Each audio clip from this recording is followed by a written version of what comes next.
महात्मा लोग जंगल में लकड़ी लेने के लिए जाएं तो अब लकड़ी को कैसे लेकर के आवें? एक दो लकड़ी हो तो हाथ में आ जाए, लेकिन ज्यादा लाना हो तो गट्ठर बनाना पड़ता, बांधना पड़ता है। तो लकड़ी बांधने वाली जो रस्सी थी वह रस्सी ही चढ़ा दिया। काष्ठ रज्जुम मुदान्वितः।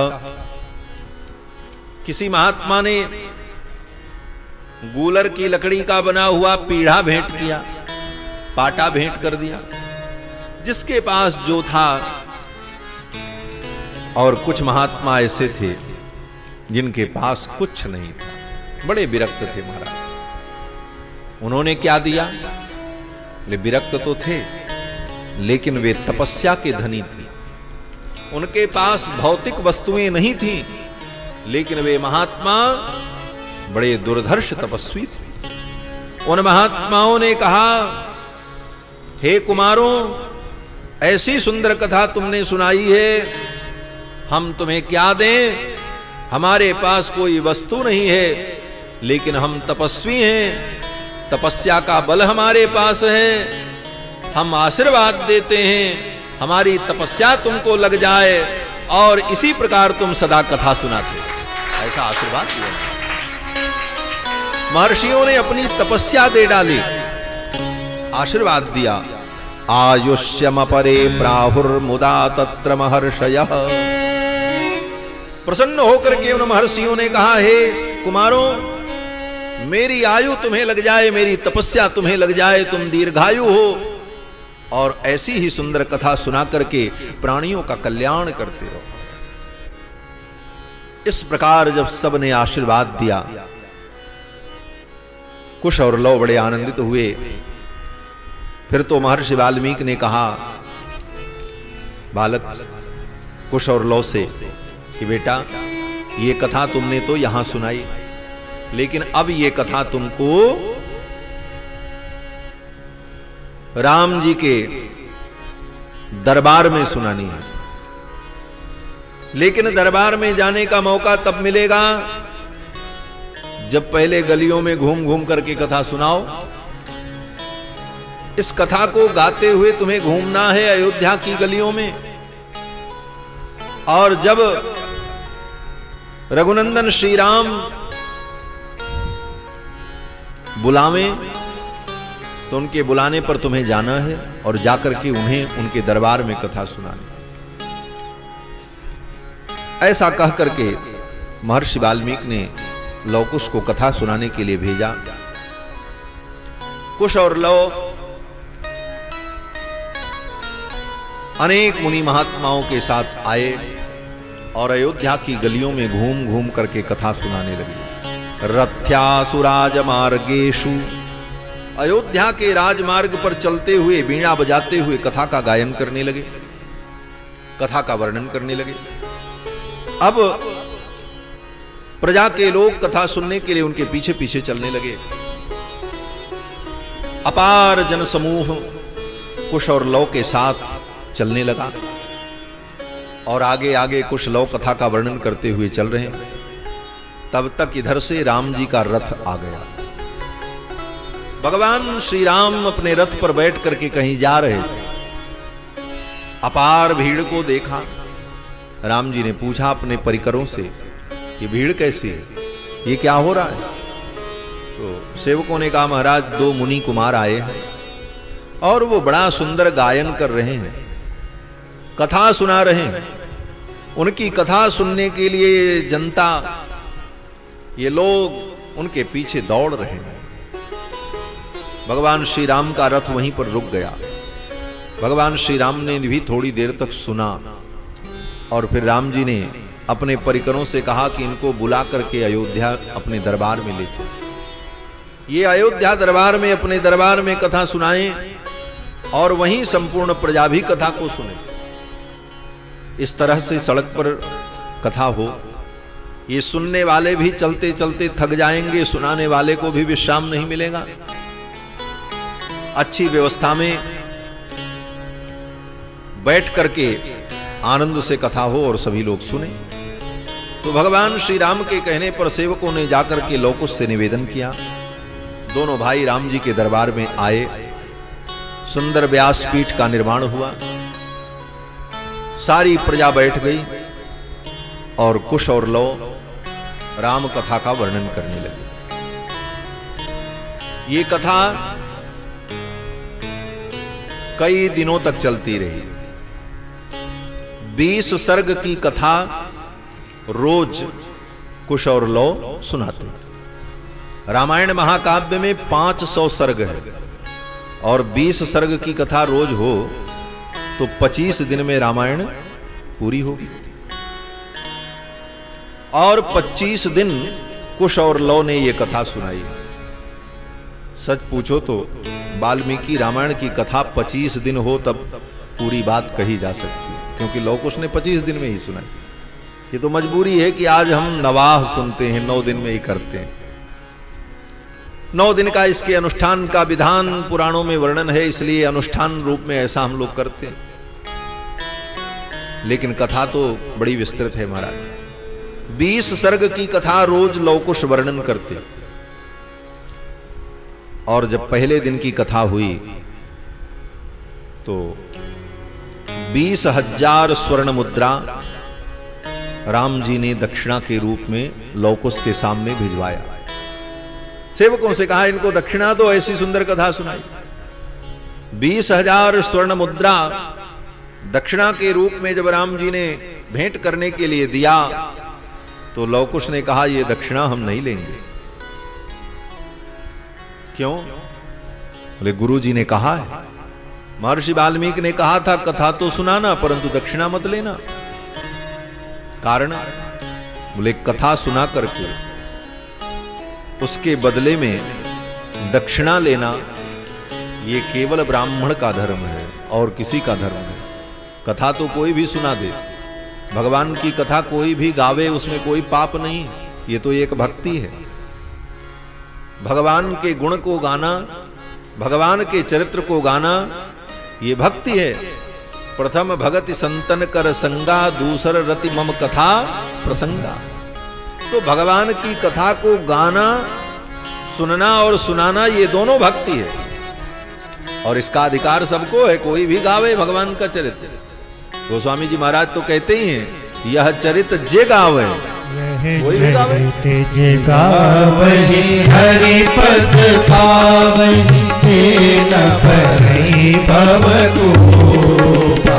यह चरित्र जे गावहि हरि पद पावहि, तेन परहि भव गोपा।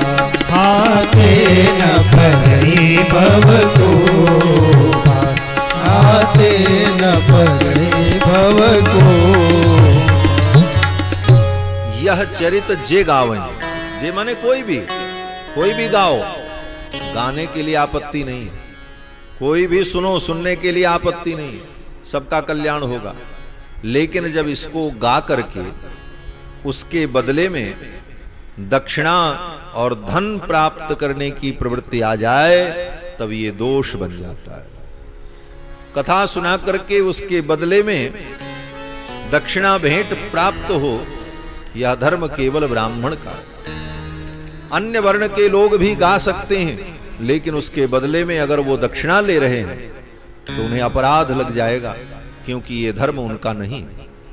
इसीलिए महर्षि वाल्मीकि ने लव कुश से कहा कथा तो सुना देना लेकिन दक्षिणा मत लेना। लव कुश ने वो 20,000 स्वर्ण मुद्राएं लौटा दी। लक्ष्मण जी ही लेकर के आए थे देने की। बोले हम नहीं लेंगे। बोले क्यों? बोले हमारे गुरु जी का आदेश है कथा तो वर्णन करना लेकिन दक्षिणा मत लेना। और फिर 25 दिनों तक राम जी के दरबार में कथा हुई। अब ये बड़ा अन्वेषण का विषय है कि ये कथा कहां से कहां तक हुई। बोले अयोध्या से लेकर के नैमिषारण्य तक ये कथा हुई। वर्णन तो प्रारंभ यहां से होता है। रथ्यासु राजमार्गेषु ददर्श भरताग्रजः। राजमार्ग में राम जी ने लव कुश को कथा गाते हुए देखा और फिर दरबार में बुलाया। और फिर आगे वर्णन है कि राम जी का अश्वमेध यज्ञ जो नैमिषारण्य में चल रहा था, उस अश्वमेध यज्ञ में लव कुश ने कथा का वर्णन किया, वहां भी कथा सुनाया। तो वहां भी ये कथा हुई, अर्थात 25 दिनों में यहां वहां सब कथा ही चलती रही। उत्तरकांड में वर्णन है कि जब राम जी का अश्वमेध यज्ञ नैमिषारण्य में चल रहा था तो महर्षि वाल्मीकि वहीं पर अश्वमेध यज्ञ स्थल के सन्निकट में ही थोड़ी दूर पर जाकर के ठहर गए और वहीं से लोकुस को भेजा कि अब जाओ यहां कथा सुना। तो दोनों बातें हैं, लेकिन ये किसी विद्वान ने अभी तक स्पष्ट नहीं किया।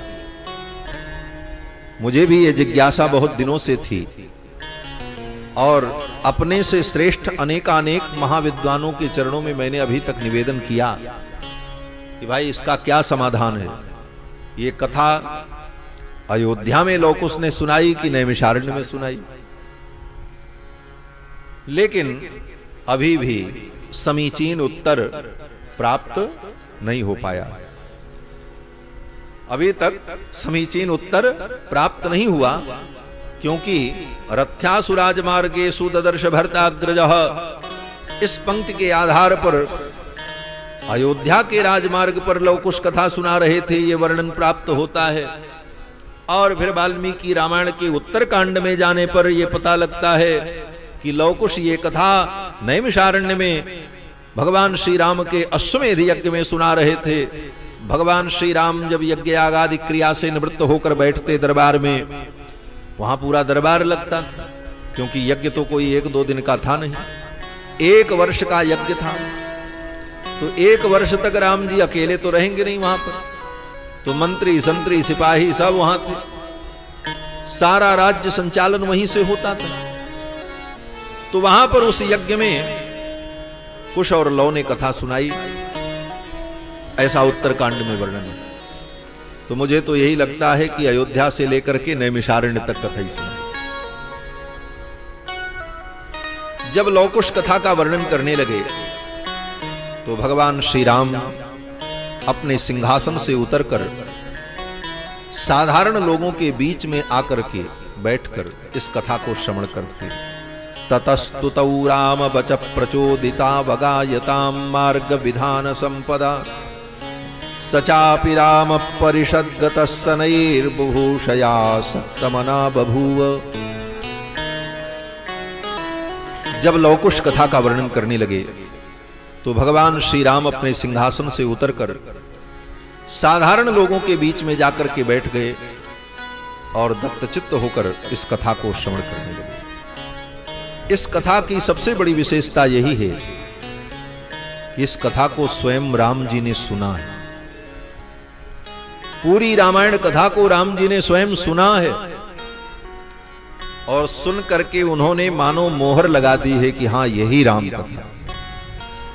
कोई व्यक्ति आपके ऊपर कोई किताब लिखे, आपके जीवन के सभी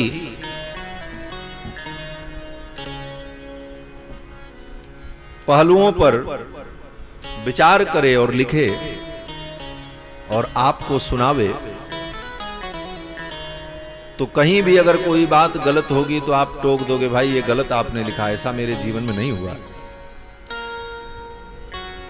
और जब आप उसे पूरा देख करके सुन करके प्रमाणित कर दोगे तो वो काव्य, वो ग्रंथ प्रमाणित होंगे। लवकुश ने वर्णन किया, राम जी ने संपूर्ण कथा को सुना और सुन करके इसका अनुमोदन मानो किया है। तो राम जी के द्वारा ये सुनी गई कथा है और संपूर्ण रामचरित्र का वर्णन किया, कहीं भी कोई प्रसंग छिपाया नहीं। रामस्य कृष्णम चरितम, राम जी के संपूर्ण चरित्र को। कैसा चरित्र बोले? गुप्त चरित्र और प्रकट चरित्र भी। गुप्त प्रकट जहां जो जही हानि, सब चरित्र का वर्णन किया। बोले महाराज ऐसा चरित्र तो भगवान का ही हो सकता है और हमारा आपका नहीं हो सकता। चरित्र तो हमारे आपके भी, लेकिन सब वर्णन करने लायक नहीं। बहुत ऐसे गुप्त चरित्र हैं जो व्यक्ति किसी के सामने वर्णन करता नहीं। अगर कोई आपके ऊपर कोई किताब लिखे और उसमें आपकी कोई गुप्त बात को भी लिख दे, तो आप पढ़ने के बाद कहोगे भाई ये लाइन हटा दो, इसको समाज सुनेगा तो हमारी निंदा होगी, तो लोग गलत कहेंगे। व्यक्ति अपने संपूर्ण चरित्र को नहीं प्रकट कर सकता, क्योंकि हमारा आपका संपूर्ण चरित्र श्रवणीय नहीं है। बहुत ऐसे चरित्र हैं जो किसी के सुनने के लायक नहीं है, ये तो सबकी आत्मा जानती है। लेकिन भगवान का ही चरित्र ऐसा चरित्र है जो संपूर्ण रूप से ग्राह्य है और श्रवणीय है। इसलिए भगवान के किसी भी चरित्र को छिपाया नहीं, सब गुप्त चरित्र और प्रकट चरित्र सब महर्षि वाल्मीकि ने लिखा। राम जी का कोई ऐसा चरित्र नहीं है जो गोपनीय हो और जो सुनने लायक न हो, ऐसा कोई चरित्र बताओ। सब चरित्र राम जी का प्रकट किया और लोकुश ने वर्णन किया, भगवान ने स्वयं सुना। सचापि राम परिषद गतस्सनैर्बुभूषया सक्तमना बभूव। दत्त चित्त होकर राम जी ने संपूर्ण चरित्र को स्वयं सुना है। अब लोकुश ने जो वर्णन किया, वर्णन कहां से प्रारंभ किया? बोले सबसे पहले अयोध्यापुरी का वर्णन किया, क्योंकि अयोध्या से ही ये कथा प्रारंभ होती है, अयोध्या से ही इस कथा का उद्गम है। इसलिए सर्वप्रथम लोकुश ने अयोध्या का वर्णन किया। अयोध्यापुरी क्या है? लोकुश वर्णन करते हैं कि ये अयोध्यापुरी विश्व की प्रथम पुरी है। दुनिया में जितनी पुरियां हैं, उन समस्त पुरियों में, समस्त नगरों में सबसे पहला नगर अगर कोई है तो अयोध्या है। और केवल पहला ही नहीं, सृष्टि का प्रारंभ ही वहीं से है, अयोध्या से। मनुना मानवेन्द्रेण या पुरी निर्मिता स्वयं। मनुना मानवेन्द्रेण या पुरी निर्मिता स्वयं। मनुष्यों के पूर्वज मनु के द्वारा जिस पुरी का निर्माण हुआ, इसका मतलब बोले दुनिया में जहां कहीं भी आदमी हैं उनको मनुष्य कहा जाता है। और मनुष्य क्यों कहा जाता है? बोले क्योंकि वो मनु की संतान है। और मनु कहां के राजा थे? बोले अयोध्या की। तो संपूर्ण मनुष्यों की उत्पत्ति का केंद्र है अयोध्या, वहीं से सृष्टि का विस्तार। और सबसे पहली नगरी अयोध्या नगरी। मनुना मानवेन्द्रेण या पुरी निर्मिता स्वयं। इस पुरी का मनु जी ने स्वयं निर्माण किया। आयता 10 द्वेच श्रीमती त्रीणि विस्तीर्णा सुविभक्त महापथा। 12 योजन लंबी और 3 योजन चौड़ी मत्स्याकृति ये अयोध्यापुरी, जिसका निर्माण श्री मनु जी ने किया। मनुना मानवेन्द्रेण या पुरी निर्मिता स्वयं। इस पंक्ति का 2 अर्थ करते हैं आचार्य लोग कि मनुना मानवेन्द्रेण या पुरी, जिस पुरी के राजा मनु जी हैं वो अयोध्यापुरी, इसको किसने बसाया? कहते निर्मिता स्वयं। ये पुरी स्वयं निर्मित है, इसको किसी ने बनाया नहीं। मनु जी इसके प्रथम राजा हुए, लेकिन इस पुरी को किसी ने बनाया नहीं, ये भगवान के द्वारा स्थापित पुरी है। वैकुंठ का हृदय है। वैकुंठ के हृदय अयोध्यापुरी को मनु जी महाराज भगवान से मांग करके ले आए। याचित्वा निज सृष्टि पालन परम वैकुंठनाथम प्रभु। वैकुंठनाथ भगवान से याचना करके अयोध्यापुरी को मांग करके ले आए और पृथ्वी के ऊपर मनु जी ने स्थापित किया। ये आद्य पुरी है, पहली पुरी है। इसीलिए 7 मोक्षदायिनी पुरियों का जब नाम लिया जाता है तो सबसे पहले अयोध्या का ही नाम आता है। अयोध्या मथुरा माया काशी कांची हेमंतिका पुरी द्वारावती चैव सप्तैता मोक्षदायिका। मोक्ष देने वाली 7 पुरियों में अयोध्या का सबसे पहले परिगणन होता। अयोध्यापुरी, और अयोध्यापुरी में सरयू नाम की सरिता, सरयू नाम की नदी प्रवाहित होती है, जो सरयू भगवान के नेत्रों से प्रकट हुई है। गंगा तो भगवान के चरणों से प्रकट हुई। विष्णु पादाब्ज संभूता गंगा त्रैलोक्य पावनी, भगवान विष्णु के चरण कमल के नखमणि चंद्रिका से गंगा का प्रादुर्भाव हुआ। और सरयू का, बोले सरयू भगवान के नेत्रों से प्रकट हुई, इसलिए सरयू का नाम है नेत्रजा, भगवान के नेत्र से प्रकट हुई। और कब प्रकट हुई? बोले जब भगवान ने ब्रह्मा जी को उत्पन्न किया और ब्रह्मा जी को आदेश किया तप करो। ब्रह्मा जी महाराज तप करने लगे, उनकी तपस्या से प्रसन्न होकर के भगवान जब प्रकट हुए तो ब्रह्मा की तपस्या को देखकर भगवान के हृदय में करुणा प्रकट हुई और भगवान के नेत्रों से अश्रु प्रकट हुए। और वो आंसुओं के बूंद जब नीचे गिरने लगे तो ब्रह्मा जी ने उनको अपने कमंडल में रोक लिया और उन्हीं अश्रु बिंदुओं को ब्रह्मा जी ने ले जाकर के मान सरोवर में स्थापित कर दिया। मनसा निर्मितम सरम, ब्रह्मा ने अपने मन से एक सरोवर बनाया, इसीलिए उसका नाम मान सरोवर पड़ा है। जिस मान सरोवर की यात्रा करने जाते हैं वहीं मान सरोवर से सरयू नाम की नदी का प्रादुर्भाव हुआ है, जो अयोध्या में प्रवाहित होती है। उस सरोवर को ब्रह्मा ने अपने मन के द्वारा प्रकट किया है, इसलिए उसका नाम मान सरोवर है। उसी मान सरोवर में ले जाकर के उस जल को, भगवान के नेत्रों से प्रकट होने वाले अश्रु बिंदुओं को ब्रह्मा ने स्थापित किया। वही जल सरयू जी है, ब्रह्मद्रवा है। सरयू का नाम है ब्रह्मद्रवा। ब्रह्मद्रवा का मतलब ब्रह्म परमात्मा भी द्रवीभूत होकर के लिक्विड फॉर्म में आ गए। जैसे कोई कठोर वस्तु पिघल करके पानी हो जाए, उसी प्रकार ब्रह्म तत्व परमात्म तत्व ही पिघल करके जल के रूप में हो गया। इसीलिए सरयू का नाम है ब्रह्मद्रवा। ब्रह्म ही द्रव बन गए, पानी बन गए। इसलिए सरयू का जल कौन है? बोले सरयू भी राम जी ही है। इसीलिए भगवान शंकर अयोध्या की महिमा का वर्णन करते हुए कहते हैं, अयोध्या च परब्रह्म सरयू सगुण पुमान, तन्निवासी जगन्नाथ सत्यम सत्यम वदाम्य हम। अयोध्या च परब्रह्म, अयोध्या साक्षात परब्रह्म है।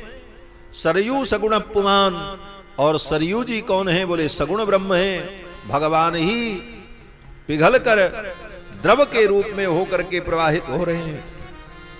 तो सरयू साक्षात ब्रह्मद्रवा है। और सरयू जी को इक्ष्वाकु मनु लेकर के आए। स्वयंभू मनु के द्वारा तो अयोध्या बसाई गई, ऐसा वर्णन है।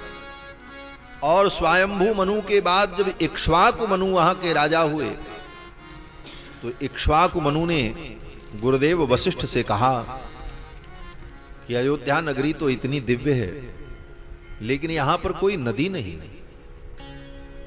नगर कितना भी सुंदर हो, लेकिन अगर नगर के तट पर कोई नदी न हो तो नगर की शोभा नहीं होती। इसीलिए जितने बड़े बड़े महानगर हैं वो सब नदी के तट पर ही बसे हुए हैं। बड़े बड़े महानगरों की बात कर रहा हूं, चाहे हो दिल्ली हो, वहां भी जमुना जी प्रवाहित होती, लखनऊ हो गोमती प्रवाहित होती, वाराणसी हो सरयू प्रवाहित होती, वो गंगा प्रवाहित होती, पटना हो वहां भी गंगा जी, कानपुर बोले गंगा जी।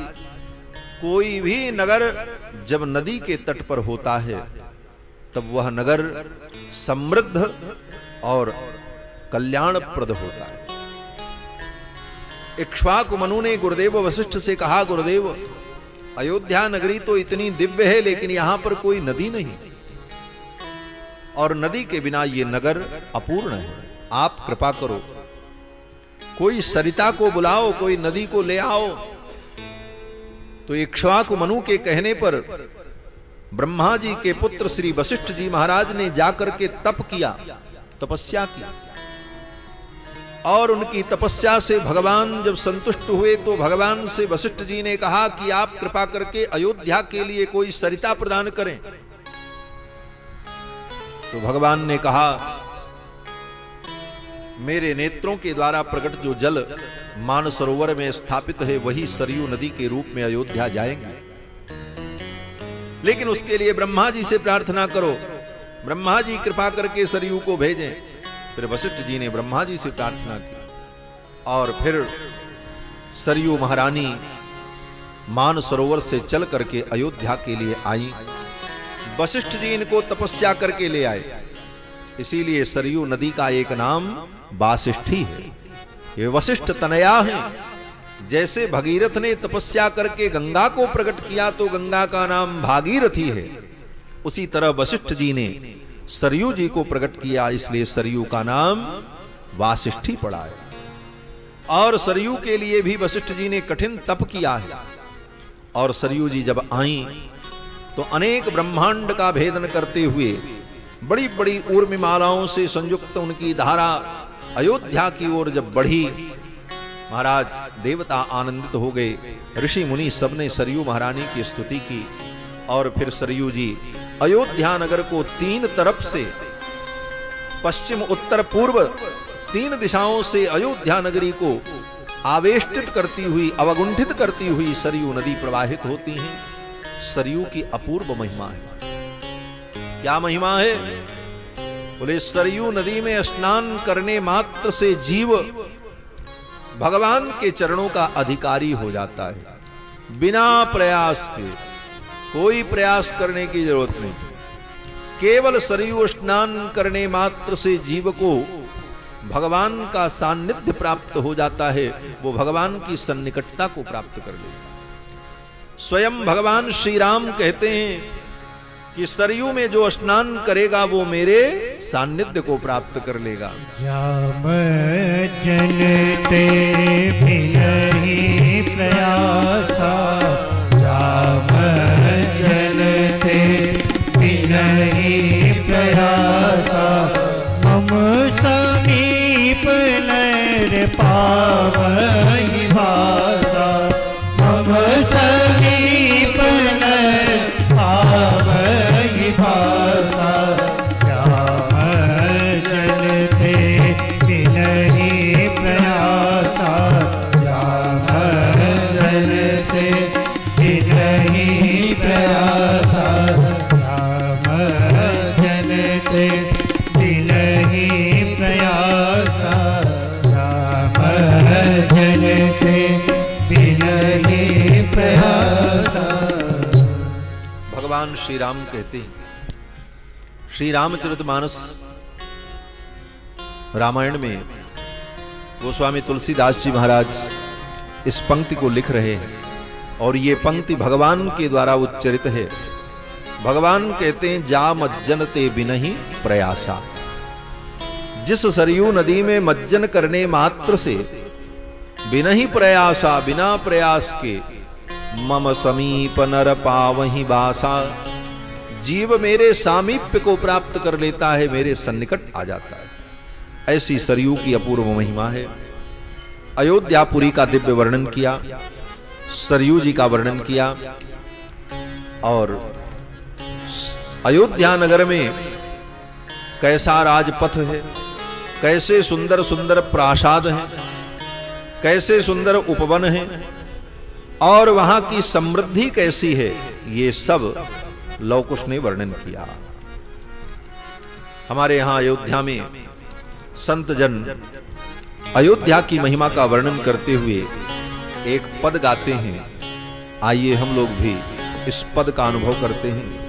सीताराम जी की प्यारी रजधानी लागे, रजधानी लागे, मुँह मीठो मीठो सरयू जी को पानी लागे, सीता राम जी की प्यारी राजधानी लागे, राजधानी लागे। मोहे मीठो मीठो सरयू जी को पानी लागे। सीता राम जी की प्यारी राजधानी लागे, राजधानी लागे। मोहे मीठो मीठो सरयू जी को पानी लागे। सीता राम जी की प्यारी राजधानी लागे, राजधानी लागे। मोहे मीठो मीठो सरयू जी को पानी लागे। धन्य कौशल्या धन्य कैकेयी धन्य सुमित्रा मैया। धन्य कौशल्या धन्य कैकेयी धन्य सुमित्रा मैया। धन्य भूप दशरथ जी के आंगन खेले चारों भैया।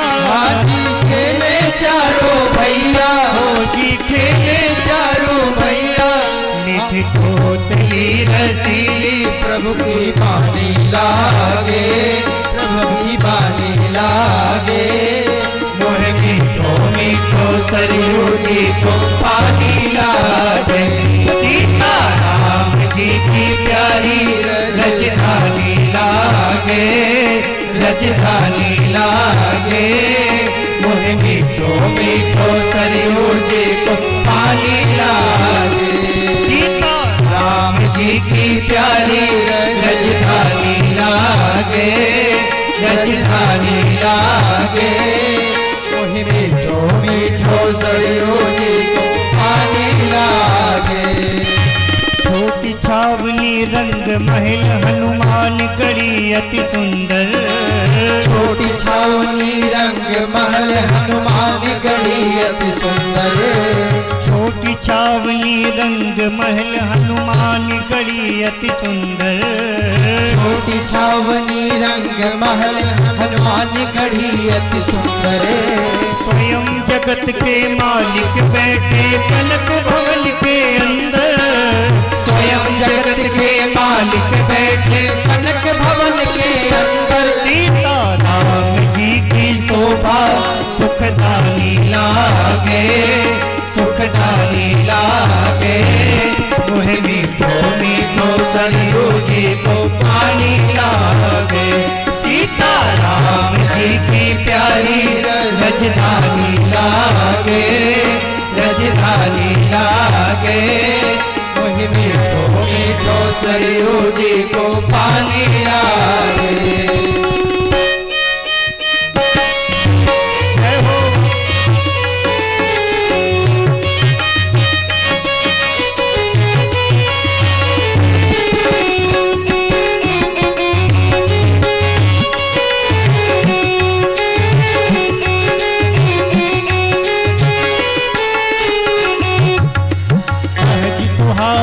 जन्म भूमि श्री रघुवर राम लला की। सहज सुहावनी जन्म भूमि श्री रघुवर राम लला की। सहज सुहावनी जन्म भूमि श्री रघुवर राम लला की। सहज सुहावनी जन्म भूमि श्री रघुवर राम लला की। जानकी महल की सुंदर शोभा लक्ष्मण झूठ किला की। जानकी महल की सुंदर शोभा लक्ष्मण झूठ किला की। ओ जानकी महल की सुंदर शोभा लक्ष्मण झूठ किला की। जानकी महल की सुंदर शोभा लक्ष्मण झूठ किला की। कण कण में प्रीत पुरानी लागे, हाँ पुरानी लागे। मोहे मीठो मीठो सरयू जी को पानी लागे। सीता राम जी की प्यारी राजधानी लागे, राजधानी लागे। मोहे मीठो मीठो सरयू जी को पानी लागे। सीता राम जी की प्यारी राजधानी लागे, राजधानी लागे।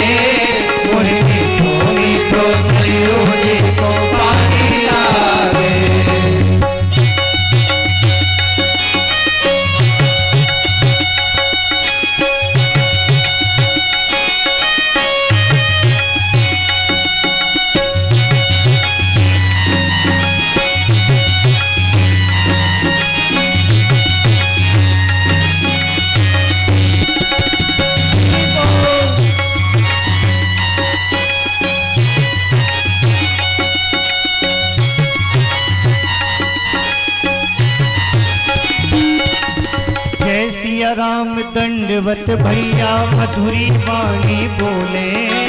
जय सिया राम दंडवत भैया मधुरी वाणी बोले। जय सिया राम दंडवत भैया मधुरी वाणी बोले। जय सिया राम दंडवत भैया मधुरी वाणी बोले। करे कीर्तन संत मगन मत गली गली में डोले।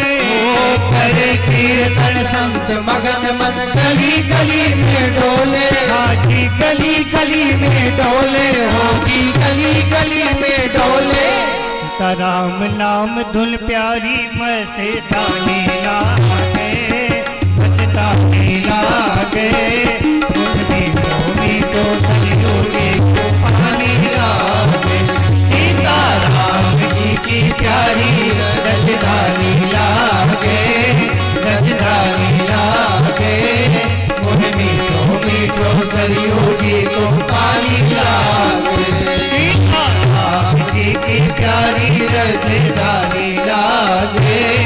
रजधानी लागे। मीठो सरियों को पानी लागे। सीताराम जी की प्यारी रजधानी लागे। रजधानी लागे। मीठो सरियों को पानी लागे। मीठो सरियों को पानी लागे। मीठो सरियों को पानी लागे। सीतारामचंद्र भगवान की जय। श्री अवध धाम की जय। सरयू मैया की जय। जय जय सीताराम। लौ कुश ने अयोध्यापुरी का दिव्य वर्णन किया। वास्तव में अयोध्यापुरी की महिमा अद्भुत। जिस दिन अयोध्या में भगवान का श्री राम जन्म महोत्सव मनाया जाता है, उस दिन ब्रह्मांड के 68 करोड़ तीर्थ अयोध्या में रहते हैं। अन्य ग्रंथों में वर्णन है कि सरयू के तट पर हजारों तीर्थ नित्य निवास करते। अयोध्या की इतनी महिमा है कि कोटि कल्प काशी बसे मथुरा कल्प हजार। और एक निमिष सरयू बसे तुले न तुलसी दास। कोटि कल्प काशी में वास करो, मथुरा कल्प हजार। 1000 कल्प तक मथुरा में वास करो और एक निमिष सरयू बसे। एक पलक झपकने मात्र में जितना समय लगता है, उतना समय अगर सरयू के तट पे वास करो तो उसकी महिमा बराबर है महाराज। ये सब पुराणों में लिखा है। आप स्कंद पुराण देखो। स्कंद पुराण के अयोध्या महात्म्य वर्णन में अयोध्या की अद्भुत महिमा का वर्णन किया है। बंधुओं, अयोध्यापुरी परम रम्य आनंदप्रद अयोध्यापुरी का कुश और लौ ने वर्णन किया। फिर आगे कुश लौ कहते हैं कि इस अयोध्यापुरी का बड़े बड़े राजाओं ने पालन किया। मनु जी के समय से लेकर दशरथ जी के काल पर्यंत अनेक इक्ष्वाकु वंश के राजाओं के द्वारा ये अयोध्यापुरी पालित रही। इसका संरक्षण होता रहा और फिर आगे चलकर श्री दशरथ जी महाराज यहां के राजा हुए। लौ कुश वर्णन करते हुए कहते हैं कि दशरथ जी महाराज जो अयोध्या के राजा, बड़े बुद्धिमान, बड़े ज्ञानी। तस्याम पुर्याम अयोध्यायाम वेदवित् सर्वसंग्रह दीर्घदर्शी महातेजा पौरजान पदप्रियः। तस्याम पुर्याम अयोध्यायाम, उस अयोध्यापुरी में वेदवित् सर्वसंग्रह, समस्त प्रकार के संग्रह से युक्त, दीर्घदर्शी महातेजा, दूरदर्शी परम बुद्धिमान महातेजस्वी राजा दशरथ हुए, जो इक्ष्वाकु वंश के अतिरथी थे। इक्ष्वाकूणाम अतिरथो यज्वा धर्म परो वशी, जिन्होंने अनेक यज्ञ किया और परम धर्मात्मा वशी, जिन्होंने अपने इंद्रियों को अपने वश में कर रखा है। महर्षि कल्पो, जो कि क्षत्रिय हैं लेकिन किसी महर्षि से कम नहीं। महर्षि कल्पो राजर्षि, महर्षि कल्प ये राजर्षि हैं। त्रिषु लोकेषु विश्वतः, और दशरथ जी का यश, इनकी कीर्ति तीनों लोकों में विस्तृत है, सुनी जाती है। दशरथ जी महाराज ही एक ऐसे राजा हुए अयोध्या के, जिनकी कीर्ति तीनों लोक में विस्तार को प्राप्त हुई।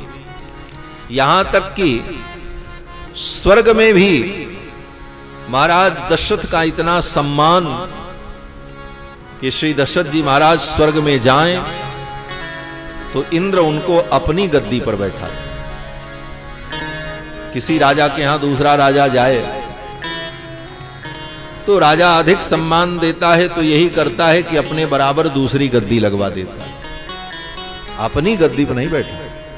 लेकिन स्वर्ग के राजा इंद्र अयोध्या के महाराज दशरथ का इतना सम्मान करते हैं कि अपने सिंहासन पर आधे में उनको बैठाते हैं और आधे में अपने बैठते हैं। इतना सम्मान इंद्र क्यों देते हैं दशरथ जी?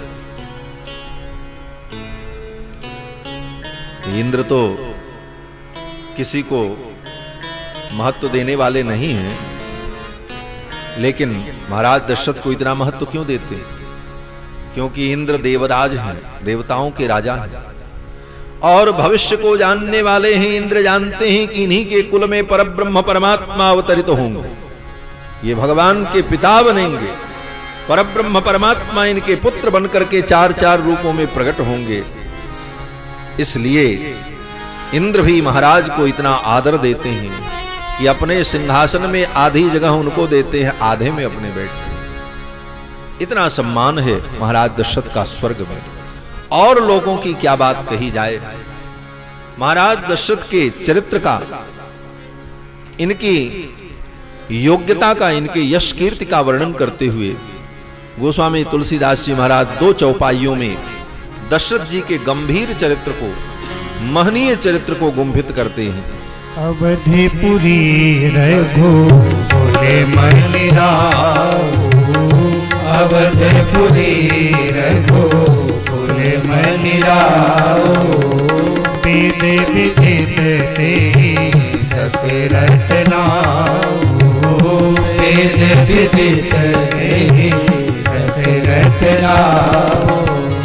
धर्म धुरंधर गुण निधि ज्ञानी, धर्म धुरंधर गुण निधि ज्ञानी, हृदय भगति मति सारंग पानी, हृदय भगति मति सारंग पानी, हृदय भगति मति सारंग पानी, हृदय भगत मति सारंग पानी।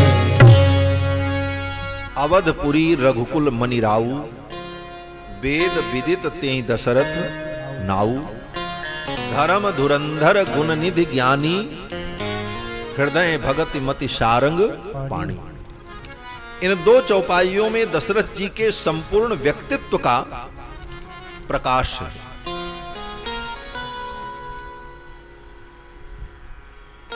अवधपुरी रघुकुल मनिराऊ, अयोध्या के राजा दशरथ जी महाराज कैसे राजा हैं? रघुकुल मणिराऊ। रघुकुल में जितने राजा हुए उन राजाओं में ये मणि के समान,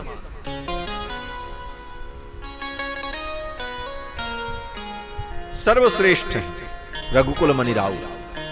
वेद विदित तेहि दशरथ नाऊ, जिनका नाम दशरथ, जो विख्यात है, वेदवित है, ज्ञानी है। धर्म धुरंधर गुणनिधि ज्ञानी, जो धर्म की धुरी को धारण करने वाले हैं, धर्म धुरंधर। गुण निधि ज्ञानी, गुणी हैं और परम ज्ञानी भी हैं।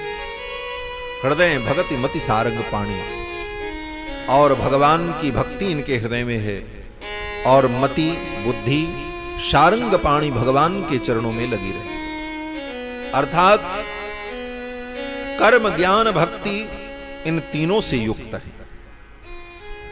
कर्म ज्ञान और भक्ति इन तीनों का समन्वय ही पूर्णता है। केवल कर्म हो, ज्ञान न हो, भक्ति न हो, तब भी वो अपूर्ण है। और जिसके अंदर केवल ज्ञान हो, कर्म न हो, वह भी अपूर्ण है। और कर्म भी न हो, ज्ञान भी न हो, केवल भक्ति हो, बोले वह भक्ति भी अपूर्ण है। इसलिए कर्म ज्ञान भक्ति तीनों का समन्वय ही पूर्णता है। इसीलिए श्रीमद् भागवत महापुराण के महात्म्य में एक रूपक के माध्यम से प्रस्तुत करते हैं कि भक्ति के पुत्र ज्ञान वैराग्य बीमार थे, भक्ति रो रही थी, और भक्ति को ज्ञान वैराग्य को जब स्वस्थ कर दिया नारद जी ने कथा सुना करके, ज्ञान वैराग्य भक्ति तीनों प्रसन्न हो गए। तत्रकम तरुणायते, तीनों तरुण हो गए, और तीनों ने नृत्य किया, तीनों आनंदित हो गए, नाचने लगे। तो ज्ञान कर्म भक्ति, ज्ञान वैराग्य भक्ति, इन तीनों का समन्वय ही पूर्णता है। और ऐसी पूर्णता जिसके जीवन में होती है, उसी के जीवन में पूर्ण परमात्मा का आविर्भाव होता है। दशरथ जी महाराज के जीवन में कर्म ज्ञान भक्ति तीनों की पूर्णता है। और तीनों बातें एक ही पंक्ति में गोस्वामी जी ने कह दी। धर्म धुरंधर, ये कर्म की पूर्णता है, क्योंकि कर्म ही धर्म है। धर्म को ही कर्म कहा है गीता में भगवान ने। तो धर्म धुरंधर, ये कर्म की निष्ठा। गुण निधि ज्ञानी, ये ज्ञान की निष्ठा।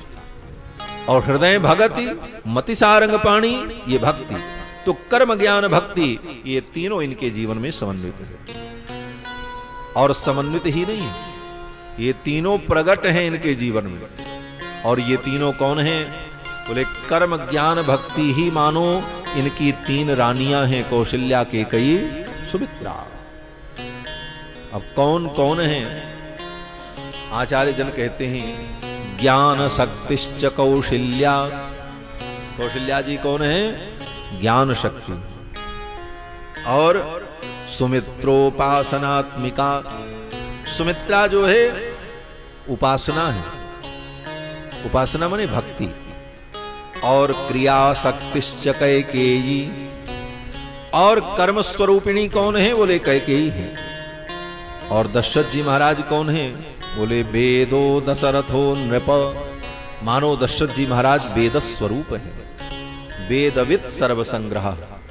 और यही बात गोस्वामी जी महाराज भी कहते हैं ना कि अवध कुलपुरी रघुकुल मनिराऊ वेद विदित तेह दशरथ। वेद विदित और वेदविद। वाल्मीकि जी कहते हैं वेदविद, और गोस्वामी जी कहते हैं वेद विदित। और इन दोनों शब्दों का संकेत किधर है?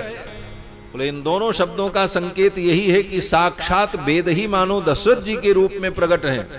और वेदों के अंदर जो तीन कांड हैं, कांडत्रयी, कर्म कांड, ज्ञान कांड, उपासना कांड, यही तीनों कांड मां कौशल्या कैकेयी सुमित्रा के रूप में प्रकट।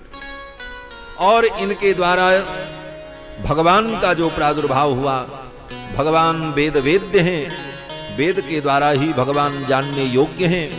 इसीलिए वेद स्वरूप दशरथ जी महाराज के घर में कांडत्रयी, कौशल्या कैकेयी सुमित्रा के द्वारा वेद प्रतिपाद्य परमात्मा चार चार रूपों में प्रकट होते हैं। कृत्वात्मानम चतुर्विधम, चार रूपों में भगवान का प्रादुर्भाव होता है।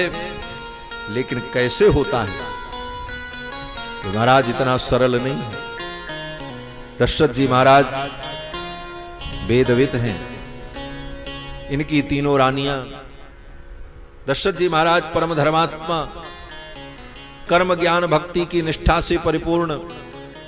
लेकिन समय बीत गया, धीरे धीरे 60,000 वर्ष की इनकी आयु हो गई, लेकिन कोई संतान नहीं, कोई पुत्र नहीं। क्यों पुत्र नहीं हुआ?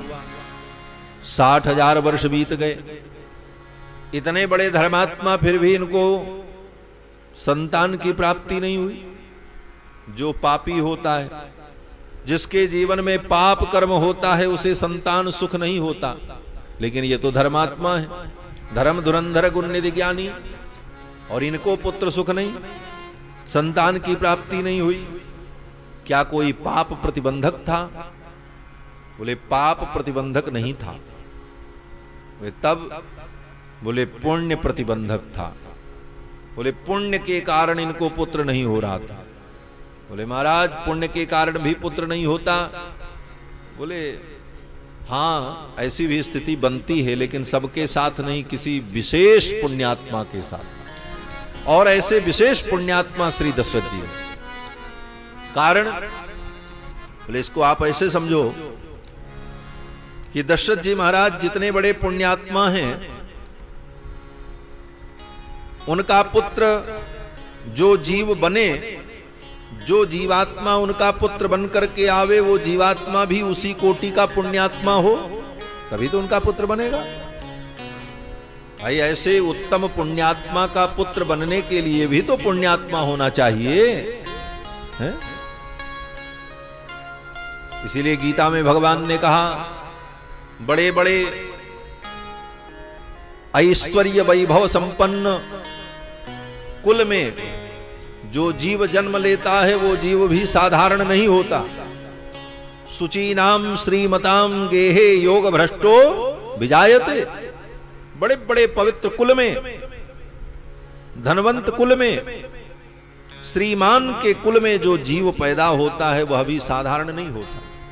वो पिछले जन्म का योगी और तपस्वी होता है, साधक होता है, पुण्यात्मा होता है। शुचि नाम श्रीमताम गेहे योग भ्रष्टो विजायते।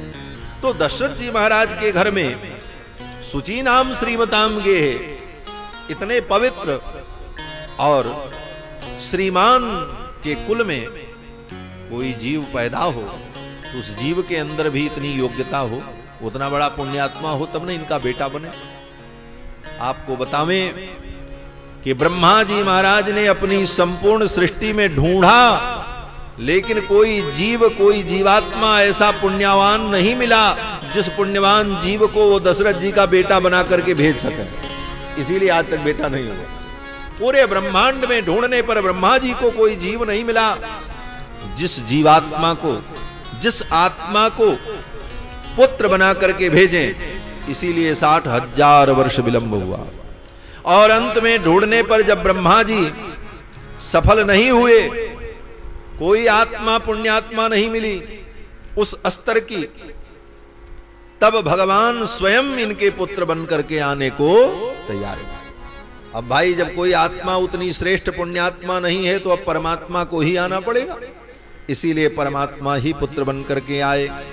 तो 60,000 वर्ष विलंब होने का यह भी एक कारण था।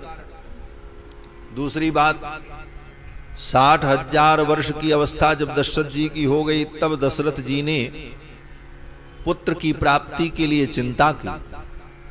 अभी तक चिंता नहीं की, कभी सोचा नहीं। गोस्वामी तुलसीदास जी महाराज वर्णन करते हैं कि एक बार भूपति मन माही, और भई गलानि मोरे सुत नाही। दशरथ जी को एक बार चिंता हुई कि मेरे कोई पुत्र नहीं है। और ये चिंता कब हुई? बोले जब 60,000 वर्ष की अवस्था हो गई। आज के हिसाब से देखा जाए तो 60 वर्ष की अवस्था। सतयुग में लाखों वर्ष की आयु होती, त्रेता में हजारों वर्ष की। तो त्रेता में 60,000 वर्ष का मतलब आज का 60 वर्ष। तो 60 वर्ष में भी व्यक्ति बूढ़ा हो जाता। और 60 वर्ष की अवस्था जब हो गई, तब दशरथ जी को चिंता हुई कि भई गलानि मोरे सुत नाही, मेरे कोई पुत्र नहीं है। सुतार्थम तप्यमानस्य नासीत वंशकर सुतः, मेरे वंश में कोई पुत्र नहीं है, ये वंश आगे कैसे चलेगा? ये दशरथ जी को चिंता हुई। और जब ये चिंता हुई तो दशरथ जी ने अपनी चिंता को अपने हृदय में नहीं रखा। अपनी सभा में अपने मंत्रियों के मध्य में अपने गुरुजी से निवेदन कर दिया। मंत्रियों को बुला करके, गुरुजनों को बुला करके दशरथ जी ने कहा, मेरे मन में यह भाव आया कि क्यों न पुत्र प्राप्ति के लिए मैं अश्वमेध यज्ञ करूं। सुतार्थम वाजिमेधेन किमर्थम न यजाम्यहम्। पुत्र की प्राप्ति के लिए मैं अश्वमेध यज्ञ करूं। और ये चिंता जब हुई तो अपने गुरुजनों से और मंत्रियों से दशरथ जी ने निवेदन किया। गोस्वामी तुलसीदास जी महाराज वर्णन करते हैं कि दशरथ जी महाराज को जब चिंता हुई तो वो सीधे अपने गुरु जी के पास चल पड़े।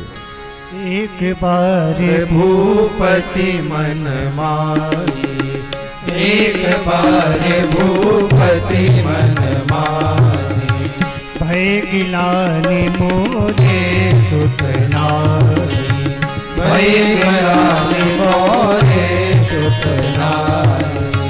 गुरु ग्रह गयऊ तुरत महिपाला, गुरु ग्रह गयऊ तुरत महिपाला। चरण लागी करी विनय विसारा, चरण लागी करी विनय विसारा।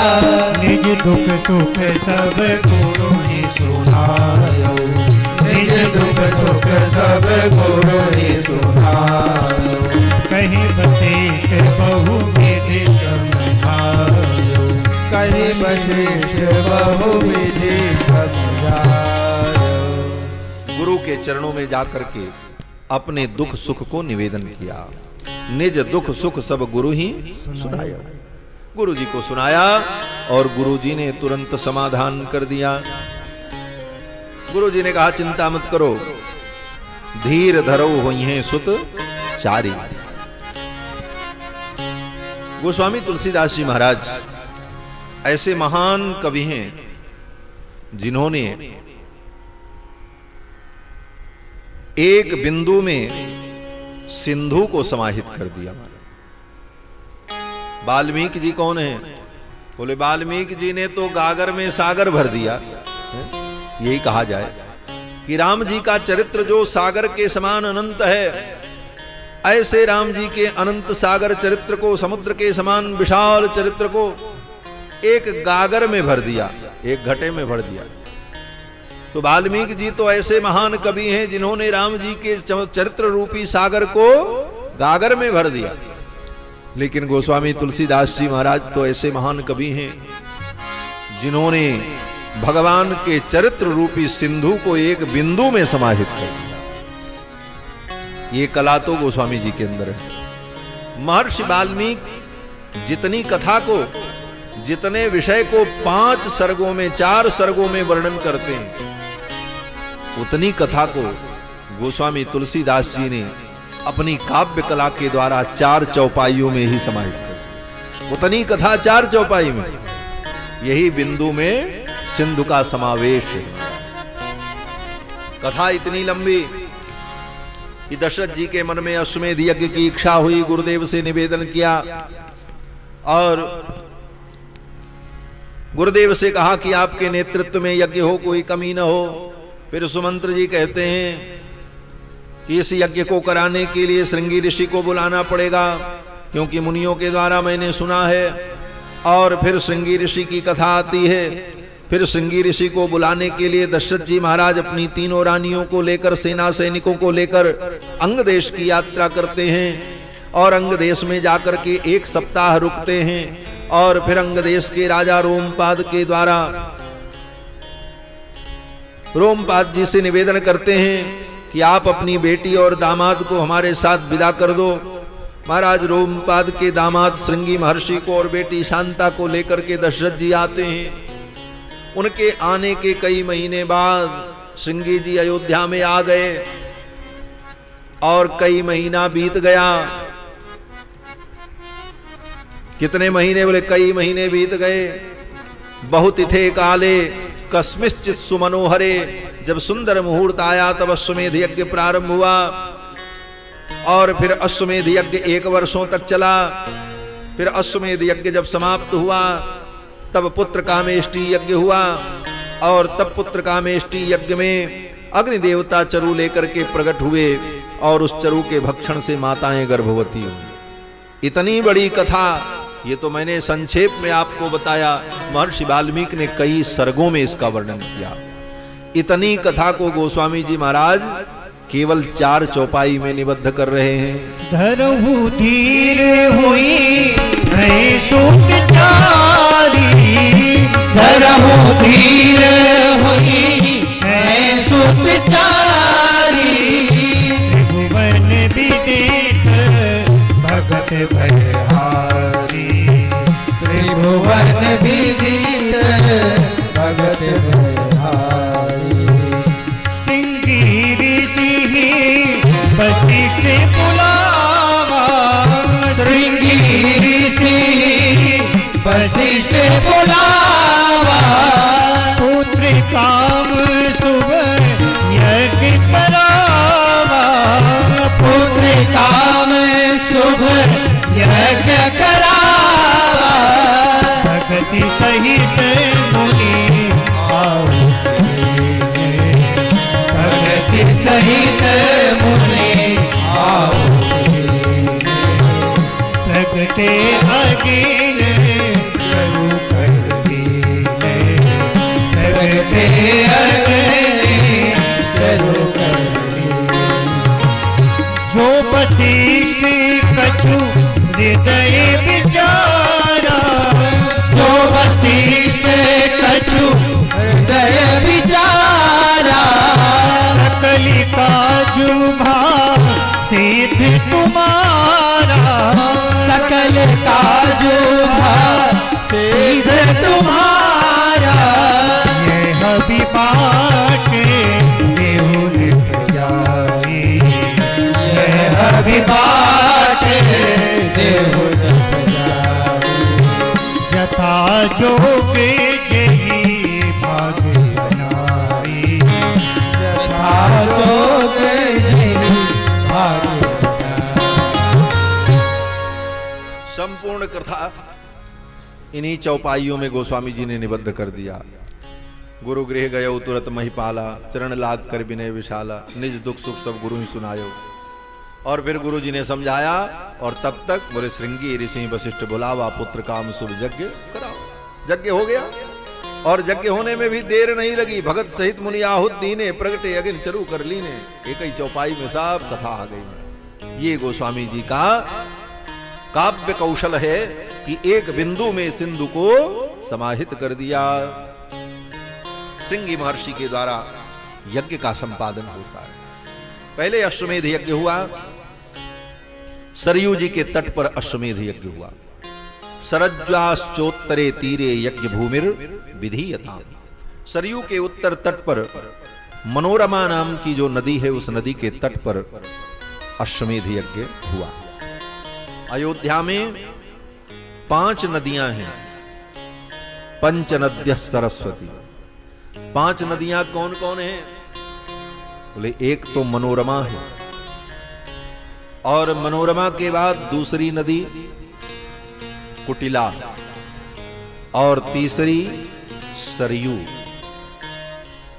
और चौथी तमसा, और 5वीं नदी तिलोदकी। ये अयोध्या की 5 पवित्र नदियां हैं। तो मनोरमा नदी जो है वो अयोध्या के उत्तर में सबसे किनारे प्रवाहित होती है। अयोध्या से उत्तर की ओर चलो तो सरजू नदी, सरयू के बाद आगे चलो तब कुटिला, और कुटिला के बाद तब मनोरमा। तो मनोरमा के दक्षिण तट पर और सरयू से उत्तर पवित्र भूमि में यज्ञ मंडप का निर्माण हुआ। सरज्वाश्चोत्तरे तीरे यज्ञ भूमिर विधीयताम। यज्ञ भूमि का निर्माण हुआ। दशरथ जी महाराज ने गुरुदेव वशिष्ठ से कहा, मुनिवर आपके नेतृत्व में यज्ञ हो, यज्ञ में किसी प्रकार की कोई कमी न हो, क्योंकि यज्ञ में कोई कमी हो जाती है तो असुर राक्षस उस यज्ञ के फल को नष्ट कर दे। छिद्रम ही मृगयन्ते स्म विद्वांसो ब्रह्म राक्षसा। बड़े बड़े ब्रह्म राक्षस छिद्र ढूंढते रहते हैं, कमियां ढूंढते रहते हैं, और जब उन्हें कोई कमी मिल जाती है तो उस कमी का आश्रय लेकर के यज्ञ के फल को नष्ट कर देते हैं। विधिहीनस्य यज्ञस्य सद्यः कर्ता विनश्यति। विधि से हीन यज्ञ होने पर यज्ञ के कर्ता का विनाश हो जाता है। इसलिए विधि में कोई कमी न हो, आपके निर्देश में यज्ञ संपन्न हो। गुरुदेव वशिष्ठ ने कहा, राजन चिंता मत करो, सब विधि पूर्वक होगा। उसी समय सुमंत जी महाराज ने दशरथ जी से कहा, राजन मुझे एक बात याद आ गई। आज से कई वर्ष पूर्व ऋषियों की सभा में भगवान सनत कुमार ने कहा था कि जब राजा दशरथ के मन में अश्वमेध यज्ञ करने की इच्छा होगी तो समझ लेना कि पुत्र प्राप्ति का समय आ चुका है, और वो यज्ञ कराने के लिए श्रृंगी महर्षि आएंगे, उनके द्वारा यज्ञ संपन्न होगा और तब पुत्र की प्राप्ति होगी। ऐसी भविष्यवाणी भगवान सनत कुमार ने की थी ऋषियों की सभा में। तो हे राजन, लगता है वो समय आ गया है, इसीलिए आपके मन में अश्वमेध यज्ञ करने की इच्छा हुई। तो अब श्रृंगी ऋषि को बुलाया जाए। और फिर सुमंत जी महाराज ने श्रृंगी ऋषि का सारा वृत्तांत दशरथ जी को सुनाया। दशरथ जी महाराज अपनी सेना लेकर के अंग देश की यात्रा करते हैं, 7 दिन वहां रुकते हैं। महाराज रोमपाद ने इनका स्वागत किया और फिर महाराज रोमपाद ने श्रृंगी ऋषि को और शांता जी को इनके साथ विदा किया। शांता जी को और श्रृंगी महर्षि को लेकर के दशरथ जी महाराज अयोध्या आए। ततः काले बहुतिथे कस्मिश्चित् सुमनोहरे। श्रृंगी और शांता जी के आने के बहुत दिनों बाद तुरंत यज्ञ नहीं हुआ है।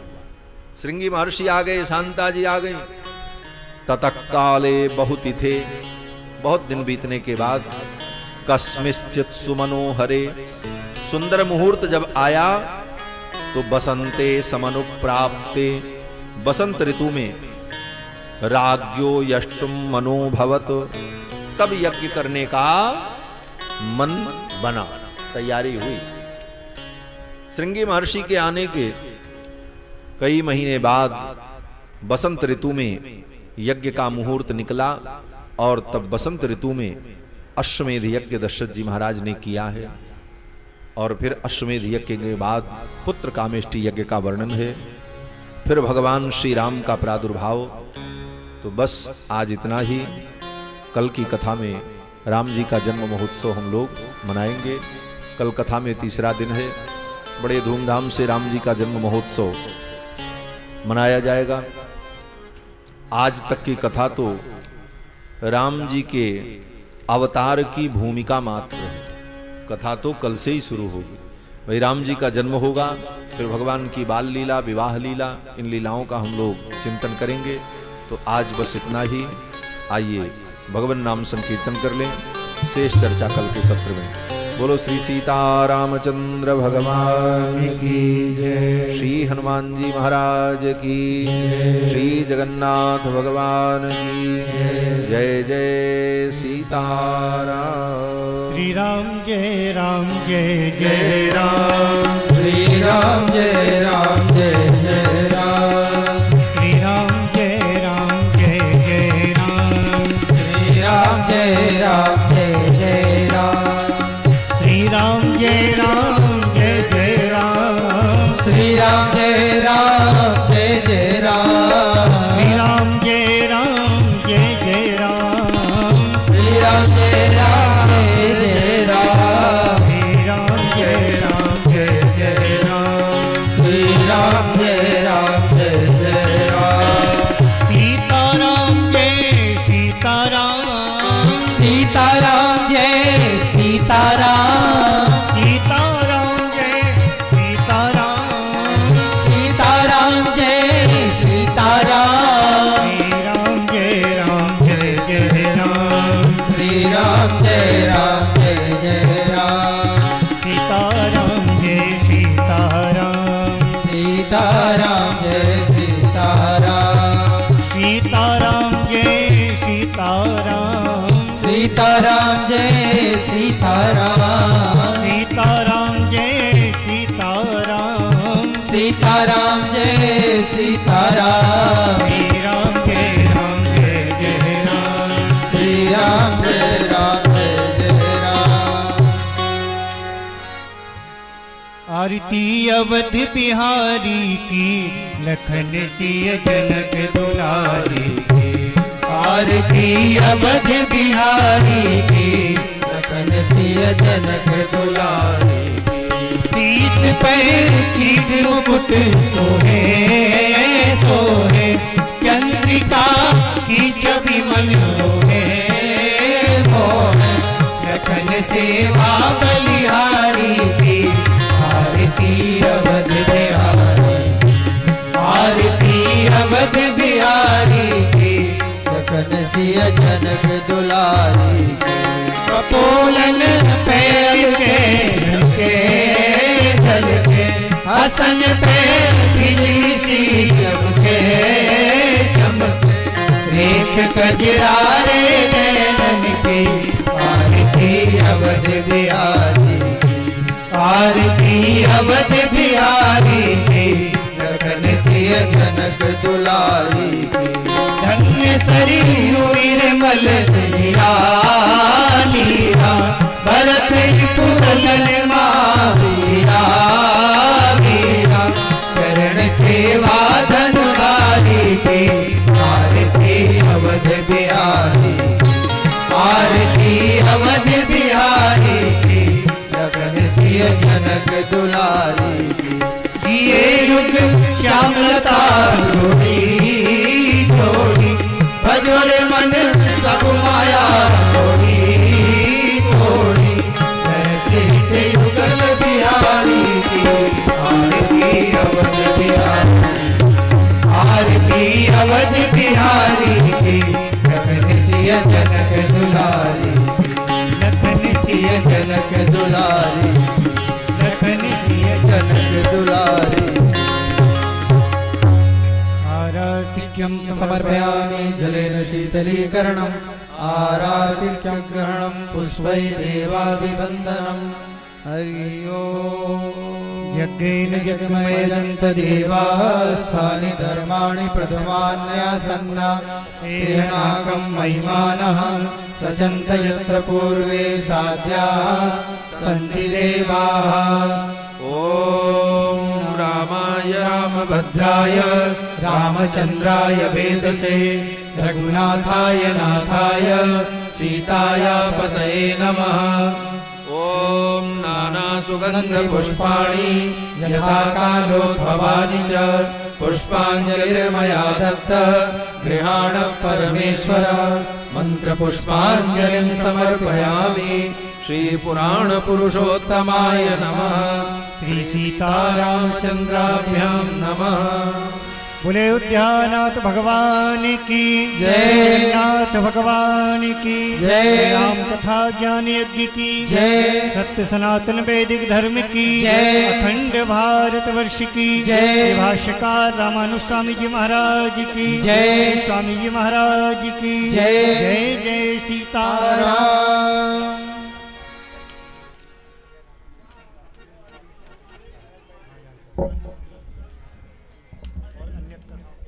जय श्रीवन्नारायण। एक आवश्यक सूचना, श्री स्वामी जी महाराज की कथा